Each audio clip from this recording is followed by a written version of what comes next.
Bonjour à tous.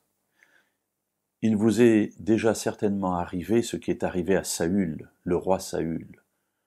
Demander quelque chose à Dieu et de ne pas avoir de réponse.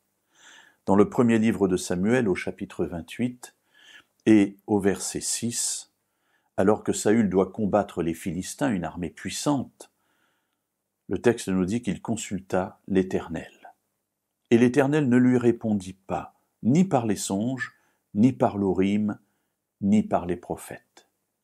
L'Urim est un moyen de contact avec Dieu, je n'entrerai pas dans ce détail aujourd'hui, mais simplement pour dire que le grand roi Saül s'adresse à Dieu, il a un besoin urgent de réponse, et Dieu ne lui répond pas, quel que soit le moyen qu'il utilise pour cela. Alors oui, je sais que ça vous est déjà arrivé. Alors peut-être, pendant cette méditation et la suivante, nous allons essayer de comprendre comment Dieu répond.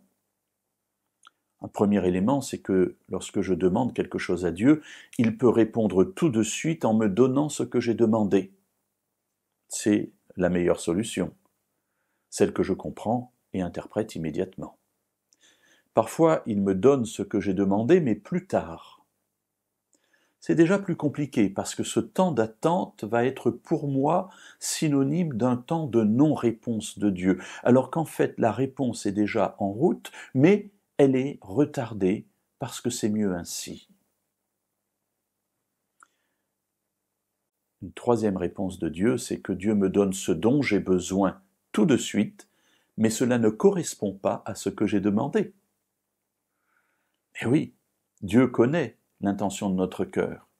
Il va donc transformer notre prière afin qu'elle soit recevable par lui, et il va me donner ce que j'ai demandé, non pas ce que j'ai demandé techniquement, mais ce dont j'ai besoin, et il peut me le donner tout de suite.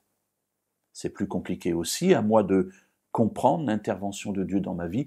Parfois cela pose un problème, c'est que je n'ai pas compris la réponse de Dieu. Pour autant, il a répondu, mais je ne l'ai pas comprise. Alors, comme un petit clin d'œil, je vous dirai demain les autres occasions, les autres manières dont Dieu répond, et surtout répondre à la question « Et si Dieu ne répond pas, qu'est-ce que cela signifie ?» À demain donc.